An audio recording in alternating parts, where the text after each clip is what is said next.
aesthetes, nor were they titled. But where the Westenholzes were urban, literate, and squeamish, the Dinesens were country people, affable and lavish, and cousins to the greatest nobleman in the kingdom. The men tended to be virile and opinionated, the women elegant and pretty, and by Westenholz standards somewhat frivolous and shallow. They didn't feel bound to leave a mark upon the world, but had an aristocratic confidence of their place in it, a sense that existence itself was obviously inherited, with no moral liens. Their hands were free. Isak Dinesen remembered them to have, and felt she had inherited, a great wild joy at being alive. From her childhood, Isak Dinesen saw the two families as antitheses, one infinitely alluring, the other infinitely problematic. She steadfastly claimed that she wasn't like her mother's family and that they disliked her.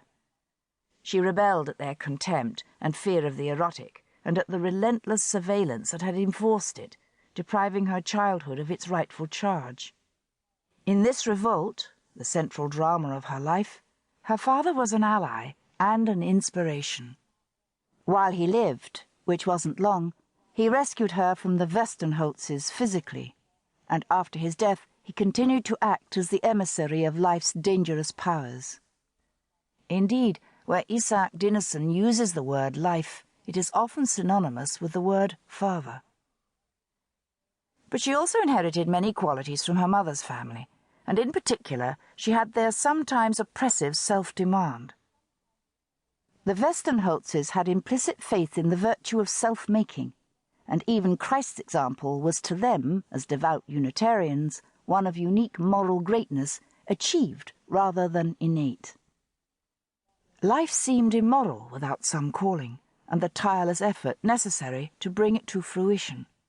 All of the children tried to find such a calling. Isak Dinesen's brother, Thomas, sought it in battle, volunteering in the First World War, and emerging from it with the Victoria Cross.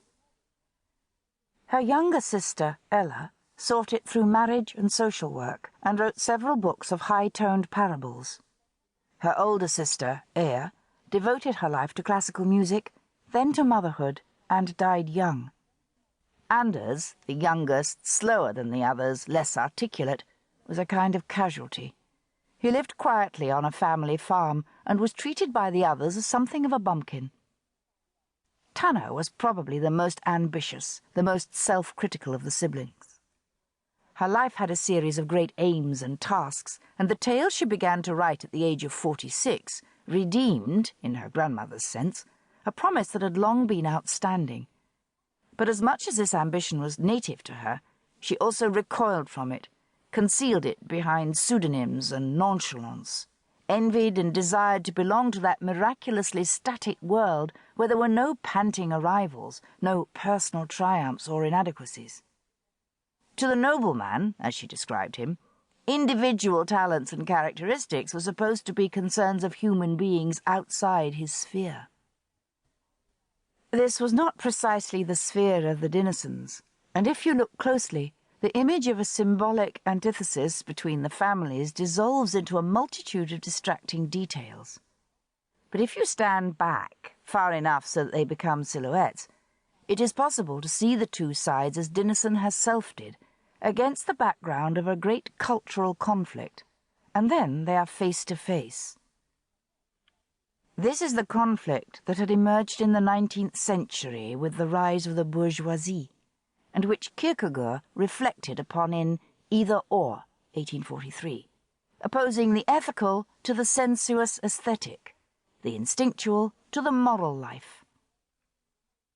It was this dialectic, much elaborated, that would dominate Danish culture for the rest of the century, and which Isak Dinesen encountered in the literature and the philosophy she read as a young woman, in the plays and lectures she attended, in the public debates on sexual freedom and women's rights, and in the political struggles between the conservative aristocracy and the liberal middle class, and later the rising socialist coalition of small farmers and urban labourers. The intellectual schema she got from her times fit her own primary experience with unlikely precision. And when she shows herself, in her tale,